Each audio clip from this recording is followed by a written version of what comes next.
Comparison of EMF of two cells. Primary circuit is fixed. In the secondary circuit we use two cells and we want to calculate the ratio of the E1 by E2. This is the toggle switch. Firstly you connect this battery of EMF E1 to the galvanometer. You get the balancing length, and let me say balancing length is L1. It means we can write E1 is proportional to L1.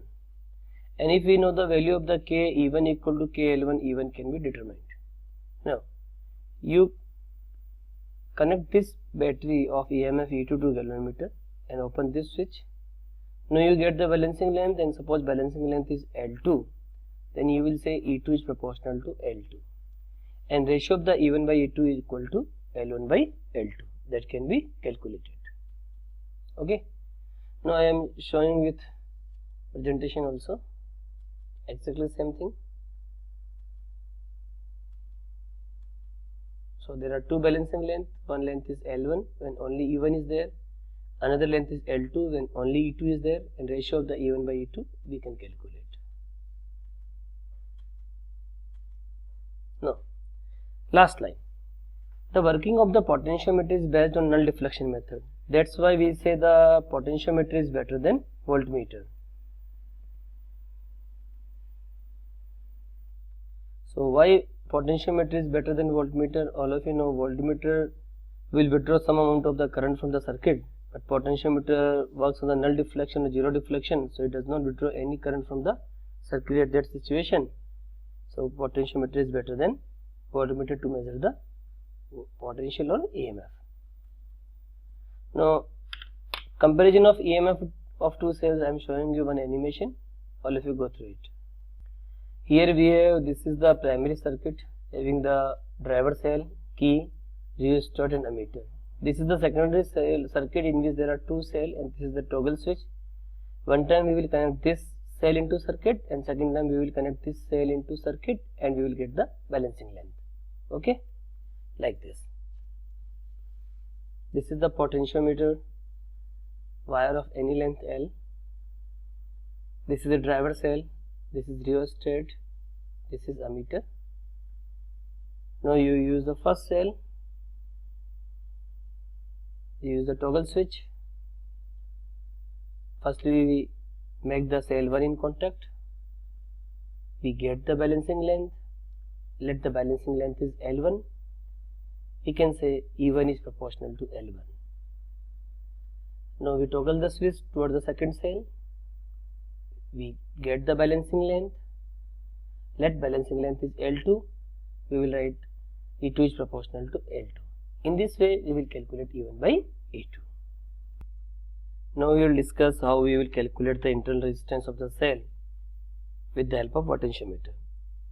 So primary circuit is exactly same. In the secondary circuit we have used the cell of EMF E, internal resistance R, which is connected to the external resistance R with the help of key K2. Now initially I say key K2 is open. All of you know when the cell is in open circuit, it gives the EMF. And let I say balancing length is L1. In this situation, suppose we get the balancing length, and that is L1. Now we can easily write EMF is proportional to L1, or you can say EMF equal to KL1. Okay. Now we plug the key K2. You can say K2 is closed. And when K2 is closed, cell is in use, and you will say whatever the potential you will measure, that is the potential difference. And suppose you say the balancing length is L2. Balancing length is L2.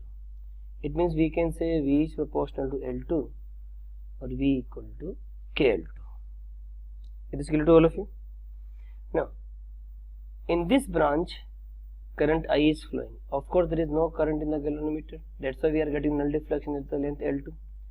So we can write V can be written as IR, and it is KL2. What is I? I is the net EMF in this closed branch upon net resistance. into R equal to KL2. Let me write it too. Okay. Now, what is E? E can be written as KL1. So I write here KL1 upon R plus R into R equal to KL2. Now we can easily get the expression, that is R equal to L1 by L2 minus 1 into capital R. All of you just recall the internal resistance and external resistance relation when we were discussing the cell also. We have derived this relation there also. R equal to E by V minus 1 into capital R. What is E? E equal to KL1. What is V? V equal to KL2. From that also you can get this relation. But in some numericals we require these steps. That's why we are doing in this way. Okay? So all of you just read the slides which we have discussed. Now again I am showing you one animation to calculate the internal resistance of given cell. This is the experimental setup to measure the internal resistance of the given cell. Primary circuit is exactly same: potentiometer, battery, rheostat and ammeter. This is the secondary cell where we have to calculate the internal resistance. Firstly, key is open, we get the balancing length. Suppose this length is L1, we will say it is the EMF E equal to KL1. Now we plug the key, use the external resistance, and again we get the balancing length. Let me say the balancing length at this instant is obtained L2. We are able to calculate the value of V. Now we know the standard formula, R equal to E upon V minus 1 into R, and we can get R equal to L1 by L2 minus 1 into capital R. Okay. Why voltmeter does not measure EMF? What is the reason behind it? I think in the last video we have discussed the first part that I have discussed. There the voltmeter measures the reading that is less than the actual value. Now here I will discuss why voltmeter does not measure EMF. All of you know V equal to E minus IR. This is the terminal potential difference and EMF relation across the cell in a circuit. So to measure the EMF, I should be 0, and all of you know it is not possible in voltmeter. But our potentiometer work at the null deflection method. In null deflection, I equal to 0, and we can easily obtain the value of EMF. Now there are some questions. All of you just read the question, try to solve yourself, then you listen me.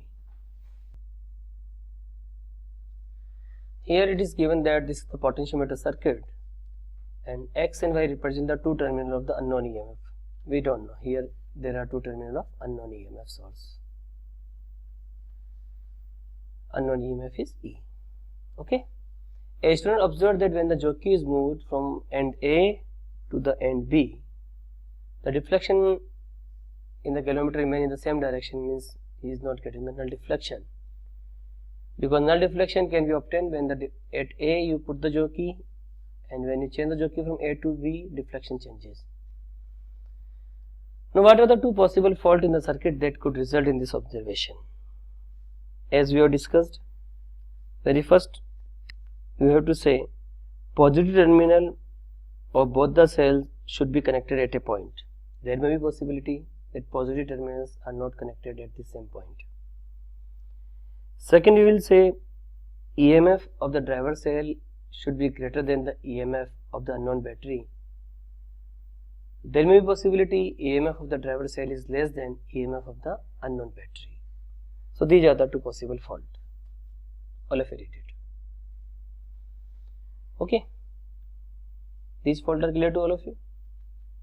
Now, second part. If galvanometer deflection at the end B is more or less than at the end A, which of the two faults listed above would be there in the circuit?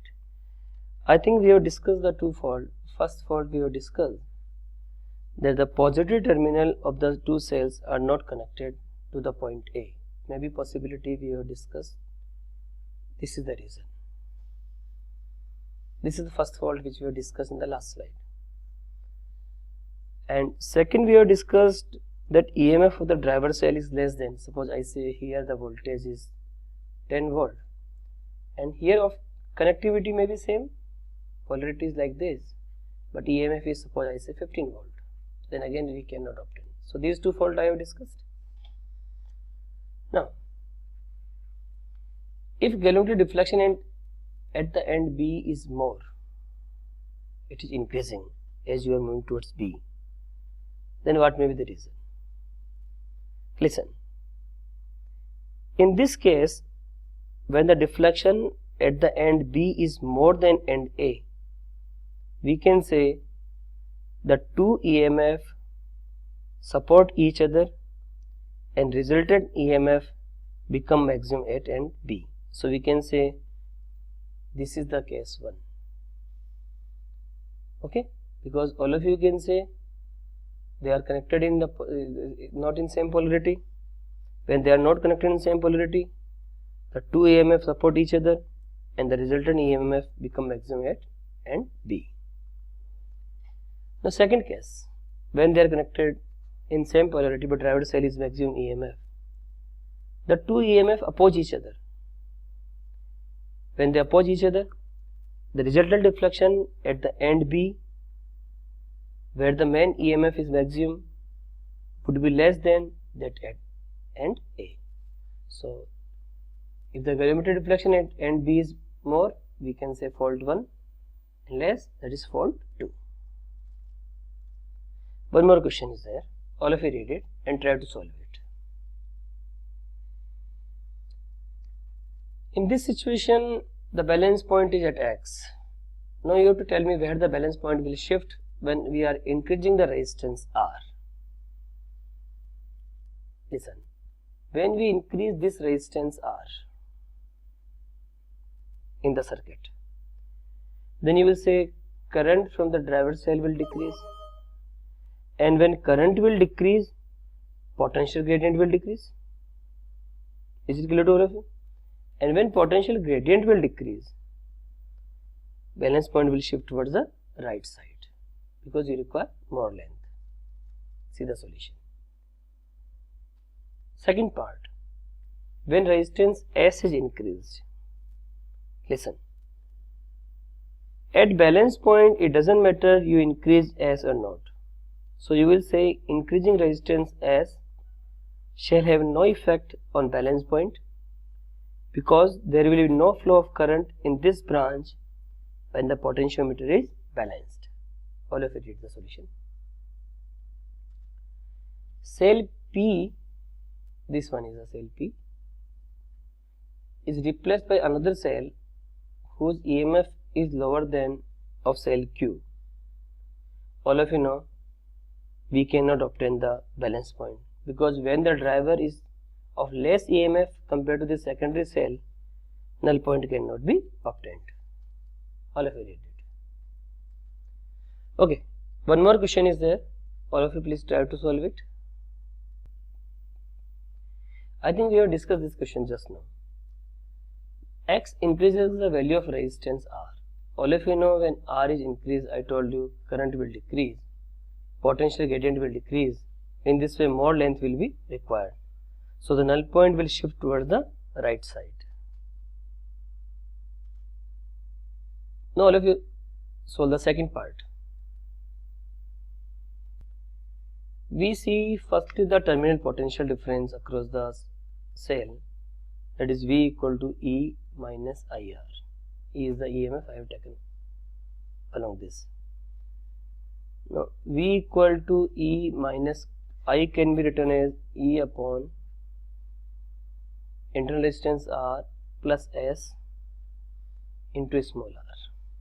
Okay. Now if you are, what is happening? Why decrease the value of resistance S? S is decreasing. When S is decreasing, ER upon R plus S is increasing.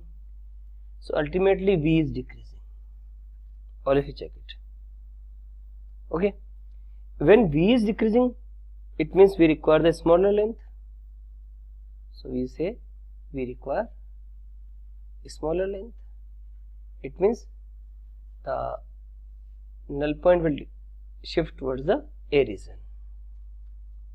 All of you read it. Again, one more question is there. All of you solve it. Okay. When the key K is open, how does the balance point change if the current from the driver cell decreases? I think no, it's very simple for all of you. You will say current is decreasing. Okay, it means K is decreasing, potential gradient. When K is decreasing, balance point will now be obtained on a larger length of the wire. So we require longer length. We have discussed it many times. Second part. When the key is closed, how does the balance point change if R is increased? And keeping the current from the driver cell constant, it means potential gradient is constant. So if we increase the R is increased, it means the amount of current drawn from the cell of EMF E dash will decrease, because current is E dash by R plus R. So what you will say? I dash will increase. Sorry, I dash decrease. I dash is the current from cell E dash. Now, what will happen to the terminal potential difference?